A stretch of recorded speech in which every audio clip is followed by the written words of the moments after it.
అనేసరికి ఫస్ట్ మనకి సీరియల్స్ ఎక్కువ రొమాంటిక్ సీన్స్ ఉంటాయి జనరల్గా. చూసే వాళ్ళకి అది ఇద్దరే కనిపిస్తారు, కానీ ఇక్కడ మనం సీన్స్ చేసేటప్పుడు పక్కన కెమెరామ్యాన్ కానీ లైట్ మ్యాన్స్ కానీ అసిస్టెంట్లు మేకప్ అసిస్టెంట్లు అందరూ చుట్టూ చూస్తుంటారు, ఇలా పెట్టుకుని ఇప్పుడు చూడడు. సో అది కొంచెం ఎంబారసింగ్ ఉంటుంది. సో హౌ యూ ఫీల్ నువ్వు చేసేటప్పుడు? నాకు ఎంబారసింగ్ అనిపించలేదు మోస్ట్లీ, బికాస్ నేను థియేటర్ చేస్తున్నాను కాబట్టి.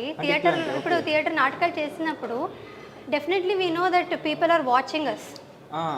డైరెక్ట్ ఉంటారు కదా, సో మాకు తెలుసు.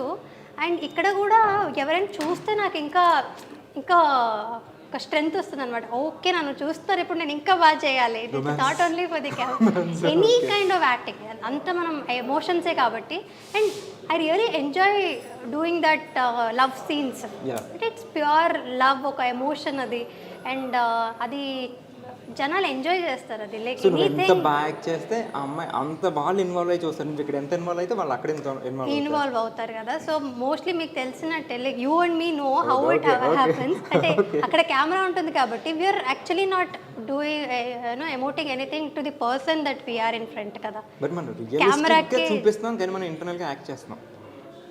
రియలిస్టిక్ గా చూపిస్తాను అంటే జీవించినా సరే ఆ టైంలో. But it is only for the camera and that's for why the I said acting and so ఇట్లాంటి రొమాంటిక్ సీన్ చూసినప్పుడు నాకు ఇష్టం యాక్చువల్లీ రొమాంటిక్ సీన్స్. సరే మీకు ఇష్టమే, ఆయనకి ఇష్టమే. స్వరూప్కి ఎప్పుడైనా చూసారు ఇద్దరు కలిసి? చూడు, he feel jealous no obviously.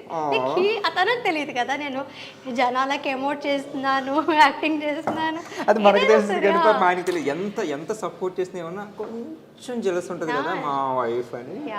So అది ఉంటుంది. But he supports me, but he is very open minded, broad minded. గొడవలు పడుతుంటారు ఎప్పుడు కాలేదు. అదే గొడవలు పడకూడదనే. He end of the day he knows that it is acting. But already వాళ్ళ పేరెంట్స్ ని కన్విన్స్ చేసిన ఆయన ఇది ఎందుకు చేస్తారు? తను ఏంటంటే చూస్తే గొడవలు వస్తాయి కాబట్టి చూపించట్లేదు ఈ అమ్మాయి అసలు. నేను చూడను యాక్చువల్గా, నేను చేసిన వర్క్ నేను చూడను. మళ్ళీ అంటే మనం సీన్ ఎట్లా చేసాం, యాక్టింగ్ ఎట్లా ఉంది, వాళ్ళ రీల్స్ లో అట్లా ఎడిట్ చేసి జనాలు పెడితే అప్పుడు చూడడమే తప్ప. ఒక్కొక్కసారి అనిపిస్తుంది పర్లేదు చేస్తాను నేను కూడా, బాగా చేస్తాను అంటే అందుకే సీరియల్ చూడను నేను. మళ్ళీ టెలికాస్ట్ చేసింది చూస్తే అరే అక్కడ మేకప్ బాగాలేదు, అరే నేను ఇక్కడ ఇలా ఎమోట్ చేయాల్సింది కాదు, ఇలా చేయాల్సింది, అలా చేయాల్సింది, చాలా జడ్జి చేసుకుంటాను నన్ను నేనే. సో అది చేయకుండా చూడను అనమాట. నాకు నచ్చదు, లైక్ ఇంకోసారి చేయాల్సింది అది అన్నట్టు అనిపిస్తుంది. చూసిన తర్వాత నేను చేసేది నాకు నచ్చదు యూజువల్లీ. సో అందుకని చూడను నేను, ఎందుకు ఊరికే చూసి. Thank you. ఏం లేకుండా 10 సంవత్సరాలు ఉండగలవా చెప్పు, జనరల్గా మాట్లాడుకుంటాం. ఇష్టం నాకు పర్ఫెక్ట్ ఇష్టం. దూకేమంటే దూకేస్తావు, చేసేమంటే చేసేస్తావు. అండ్ 10 సంవత్సరాలు సస్టైనిటీ అమ్మాయిలకి చాలా టఫ్ మెయింటైన్ చేయడం. టఫ్. ఇందాక మనం హెల్త్ వైజ్ కానీ మనం మెయింటెనెన్స్ కానీ మాట్లాడుకున్నప్పుడు చాలా కష్టం. ఇట్లాంటి 10 years నువ్వు స్టిల్ హీరోయిన్గా ఉన్నావు, పెళ్ళయింది కూడా. సో అండ్ పెళ్ళయింది సీరియల్లో. నీకు పిల్లలు కూడా అన్నారు ఒక సీరియల్లో. అసలు జనరల్గా ఒప్పుకోరు తెలుసా, చాలా మంది హీరోయిన్ నాకు పిల్లలు ఉంటే నేను చేయను, మధ్యలో క్విట్ చేసిన వాళ్ళు కూడా చాలా మంది ఉన్నారు. సో బట్ నువ్వు చేసావు, ఆల్రెడీ మదర్గా చేసావు. అవునవును. యాక్చువల్లీ అప్పుడు నాకు కూడా చాలా డిఎమ్స్ అవి వచ్చాయన్నమాట. అండ్ ఆల్సో కమెంట్స్ చేసిన, ఎందుకు చేస్తున్నారు, చాలా మంది చేయలేదు. కోవిడ్ అయ్యింది, కోవిడ్ తర్వాత వెంటనే నెక్స్ట్ నేను మదర్గా యాక్చువల్లీ ఇది వచ్చానమాట. పెద్ద పెద్ద పిల్లలు. But I did not feel anything. అంటే నాకు జనాల రియాక్షన్ చూసి ఓహో చేయాల్సింది కాదా, ఎందుకు ఇలా మాట్లాడుతున్నారు అనేది నాకేమీ ఇలా రన్నింగ్ క్యారెక్టర్ ఇలా అయింది, కథ ఇలా అయింది అని పిల్లల్ని తీసుకొచ్చినప్పుడు కూడా I was more than happy to do that character. అంటే నాకు ఇప్పటికీ అడిగితే which is that character you like the most playing అంటే నాకు నేను అదే క్యారెక్టర్ చెప్తాను. బికాస్ ఏ క్యారెక్టర్స్ అయినా నాకు కొంచెం ఎక్స్పీరియన్స్ ఉండింది in my real life. But ఆ మదర్ ఎమోషన్స్ని ఎమోట్ చేయడం అనేది it was not in me. నాకు తెలియదు తెలుసా యాక్చువల్లీ అది ఆర్టిస్ట్గా పాసిబుల్ అవుతుంది.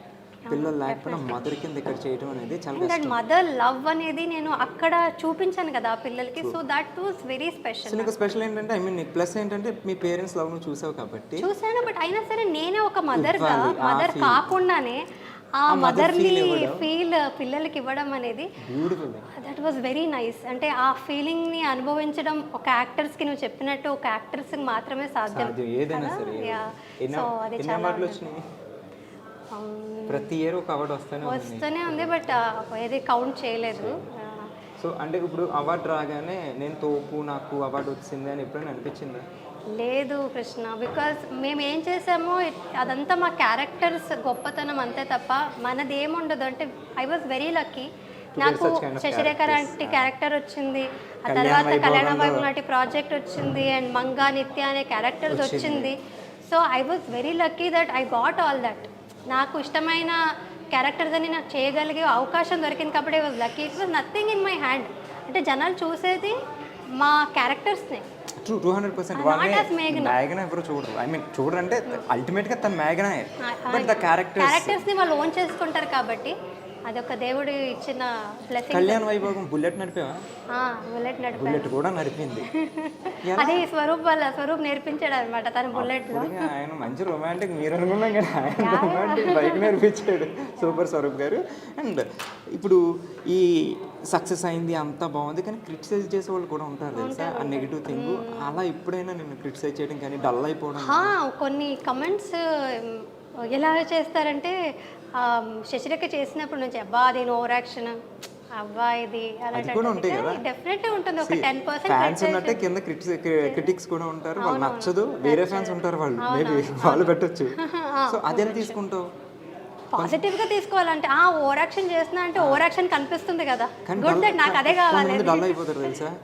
అంటే పైన వాళ్ళు ఎన్ని బాగున్నాయి, సూపర్ అక్క సూపర్ అక్క సూపర్ అక్క, ఎన్ని వేసి నువ్వు ఓవర్ యాక్షన్ చేస్తున్నాను వస్తుంది అనేసరికి అబ్బా ఇన్ని పాజిటివ్ వచ్చినప్పుడు నెగిటివ్ వచ్చినప్పుడు తీసుకుంటా. అంటే తీసుకోవడం కష్టం, చిన్నగా అనిపిస్తుంది బ్యాడ్గా, బట్ ఓకే ఏం చేయొచ్చు అనేది. ఓకే వీళ్ళకి ఓవర్ యాక్షన్ నచ్చట్లేదు అంటే, కానీ చాలామందికి అంత ఎక్స్ప్రెసివ్గా చెప్తేనే వాళ్ళ మనసులో కూర్చుంటుంది. So that is the pattern. నేను ఇంతకుముందు చెప్పినట్టే మేము అలాగే చేయాల్సి ఉంటుంది. సో చేయలేము, వాళ్ళు ఓకే వాళ్ళకి కూడా కన్విన్సింగ్గా ఎలా చెప్పాలనేది మనం ఆలోచించాలి తప్ప ఇప్పుడు అందరినీ మనం సాటిస్ఫై చేయడం ఇట్స్ నాట్ పాసిబుల్. బట్ పాజిటివ్గా తీసుకొని ఏం చేయొచ్చు, బెటర్మెంట్ చేయాలి తప్ప మనం ఎక్కువ రియాక్ట్ అవ్వకూడదు. ఇక్కడ మనకి యాక్ట్ చేసేవాడు ఇబ్బంది అవుతుంది అనమాట. రియాక్ట్ అవ్వకూడదు, మేము ఏం చేయాలో చేస్తూ ఉండాలి అంతే. సో 10 ఏళ్ళ నుంచి ఉన్నామంటే నువ్వేం లేకుండా కాదు కదా. సో ఆబ్వియస్లీ అది సూపర్. సో ఈ ఎన్ని సీరియల్స్ తెలుగులో 4 or 5? శశిరేఖ పరిణయం, కళ్యాణ వైభోగం, కళ్యాణం కమనీయం, రక్త సంబంధం, 4 అవి 4. ఇంకేమైనా చేశాను? సో 4 సీరియల్స్ చేసావు, 4 డిఫరెంట్ హీరోస్.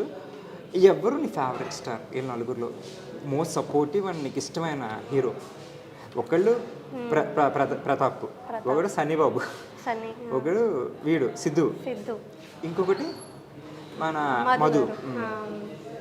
సో ఎవరితో నీకు అంటే ఐ వాస్ కంఫర్టబుల్, అందరితోనూ కంఫర్టబుల్. అంటే ఏ సీన్స్ అయినా సరే కంఫర్టబుల్ గా సీన్స్ వేరు, వాళ్ళ సపోర్ట్ అండ్ ఇది వస్తే అందరితో ఒకలా లేదు. ఉన్నదో ఆబ్వియస్లీ అందరితో ఒకలా ఉన్నది. Good friend is Siddhu obviously still. And చేసినప్పుడు ఆఫ్ స్క్రీన్ కూడా his good friend, and on screen కూడా మేము చాలా కంఫర్టబుల్ గా ఉన్నాం. లైక్ హి వాస్ వెరీ చాలా బాగుంది, నేను చూసాను. బావా నీ గురించి చెప్తుంది, చాలా ఫ్రెండ్స్ కదా, వెరీ గుడ్. ఈ మధ్య సార్ని ట్రైన్ చేస్తాను. చూసి అదే నేను తనకి కాంప్లిమెంట్ కూడా ఇచ్చారనమాట. బాగా నేను యాక్చువల్లీ నువ్వు ఇప్పుడు ప్రాక్టీస్ చేస్తున్నావు కానీ తనతో, కానీ నేను సిద్ధు కూడా రక్త సంబంధం చేసినప్పుడు మార్నింగ్ వాకింగ్ వెళ్దాం, జాగింగ్ వెళ్దాం అని 2 days చేసాము. ఆ తర్వాత నుంచి ఎప్పుడు చేయలేదు. 15 days జిమ్ కూడా వెళ్ళాము, ఇద్దరు వెళ్ళాము. బట్ ఇద్దరు సేమ్, ఇద్దరు లేజీయే. సో ఇద్దరు కూడా, నేను లేజీ, నన్ను కూడా ఇప్పుడు నువ్వు ఎలా సిద్ధుకు పుష్ చేసి తీసుకువెళ్తున్నావు, స్వరూప్ కానీ రూపా కానీ పుష్ చేసి తీసుకువెళ్ళిందే తప్ప నాకు కూడా ఐఎమ్ వెరీ లేజీ. నన్ను ఎవరైనా పుష్ చేస్తూనే ఉండాలి. అనిపించట్లేదు నువ్వు ఎంత హైపర్ ఉన్నావు. ఓన్లీ వర్కౌట్ విషయంలో, ఓన్లీ ఒక షూటింగ్ విషయంలో మాత్రం డిసిప్లిన్ మెయింటైన్ చేస్తాం, టైమింగ్ కరెక్ట్ గా ఉంటాను తప్ప మిగతా అన్ని విషయాల్లో పంక్చువాలిటీ ఉంటుంది. కానీ ప్రెజెంట్ ఉన్న